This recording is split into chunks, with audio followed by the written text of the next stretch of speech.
गया। अच्छा, अब ज़रा एक्सरसाइज से कुछ और क्वेश्चन की तरफ चलता हूँ। अच्छा जी, अब इसमें हमने एक्सरसाइज से जो क्वेश्चन करना है, थोड़ा सा इसका क्वेश्चन नंबर 15 का मैं आइडिया दे देता हूँ कि इसको किस तरह सिंप्लीफाई करना है। वो कहता है find the centre of mass of A lamina in the shape of isosceles right triangle with equal sides of length a if the density at any point is proportional to the square of the distance from the vertex opposite to the hypotenuse।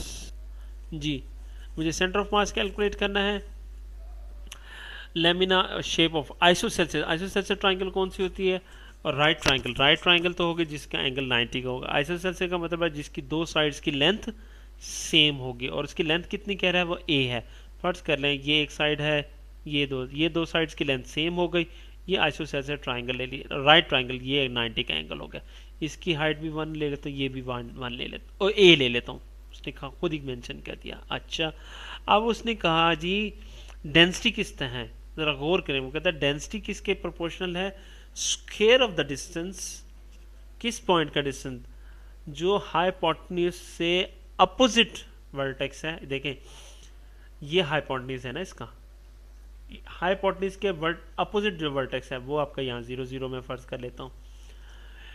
कोई भी point लें, उसका इस vertex से जो distance का square है वो डेंसिटी के प्रोपोर्शनल है।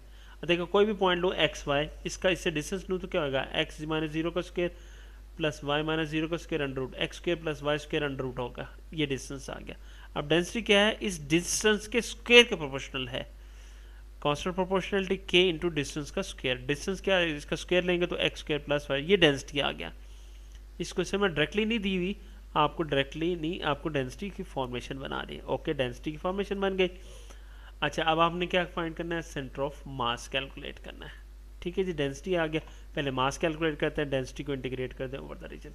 अच्छा जी, अब एक्स इंटरसेप्ट इसका ए है, वाई इंटरसेप्ट भी ए है, तो फौरन से इक्वेशन बना दें, x over a plus y over a is equal to 1, ये x plus y is equal to a. ठीक है, अगर मैं टाइप 2 से सॉल्व करूँ, एक्स 0 से ए माइनस वाई बन गया, और y की वेरिएशन 0 से a हो गई, y की वेरिएशन 0 टू a, x की वेरिएशन 0 से a माइनस वाई। पहले से विद रिस्पेक्ट x इंटीग्रेट कर लें, पावर 3/3, यहाँ x आ गया, अपर लिमिट माइनस लोअर लिमिट। अच्छा, अब यहाँ a का क्यूब है, अगर इसको यहाँ इस क्वेश्चन में इसको a माइनस वाई का क्यूब ओपन कर लिया, आपकी चॉइस है क्यूब ओपन करके सॉल्व करने, आपकी चॉइस है डायरेक्टली इसको सॉल्व करने। a माइनस वाई का पावर 3 है ना, इंक्रीज हो जाएगी 4/4, इसका डेरिवेटिव -1 डिवाइड भी कर दे सर। खैर, इसमें पावर क्यूब ओपन करके सिंप्लीफाई कर दिया, सिंप्लीफाई करने के बाद विद वाई इंटीग्रेट कर दिया, पावर इंक्रीज हो जाएंगी, upper limit minus lower limit. 0 to a है, ए की जगह जहाँ जहाँ वाई है वहाँ ए पुट हो जाएगा, फिर लोअर लिमिट जहाँ जहाँ वाई है वहाँ 0 पुट हो जाएगा। ठीक है, तो ये अपर लिमिट माइनस लोअर लिमिट से सिंप्लीफाई होकर आंसर आ गया। ठीक है, ये आपके पास टोटल मास की वैल्यू आ गई। अच्छा, सेंटर ऑफ मास कैलकुलेट करना है, मूवमेंट ओवर मास।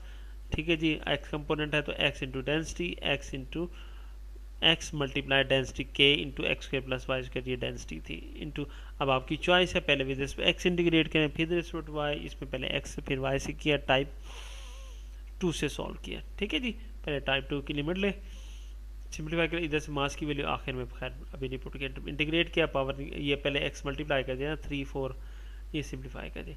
यहाँ भी a माइनस वाई की पावर 4 ओपन किया, नो नीड अब इसको इंटीग्रेट पावर 4 को ओपन करें, पावर 4 करेंगे 5 टर्म्स बनेंगे, सिंप्लीफाई करना, ठीक है, पावर 4 करना मुश्किल हो जाता है। लेकिन आप इसको डायरेक्टली इंटीग्रेट कर लें, a माइनस वाई की पावर 4 की इंटीग्रेशन क्या आएगी, a माइनस वाई की पावर 5/5 माइनस भी साथ अटैच हो जाएगा।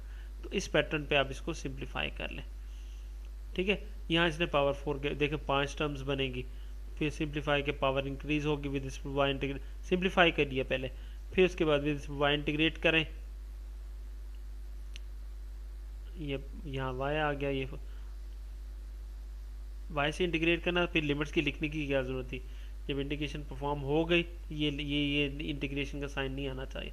ठीक है, यहाँ वाई आ गया, ये पावर 5 हो गई, ये 4/4 हो गया, ये स्क्वायर ओवर 2 हो गया, ये 3/3 हो गया, ये अंदर मल्टीप्लाई करके ये स्क्वायर 3/3 हो गया, ये 2/2 4 5/5 आ गया, ये 2 और ये 1 3 4/4 आ गया।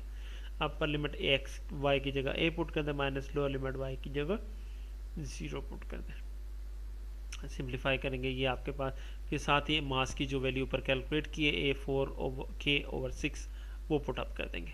ये एक्स कंपोनेंट आ गया। सिमिलरली वाई कंपोनेंट फाइंड करें और पुट अप कर दें, तो ये आपके पास मोमेंट ऑफ इनर्शियाज की value sorry moment of inertia कह रहा हूँ, सेंटर ऑफ मास की वैल्यूज बन जाएगी।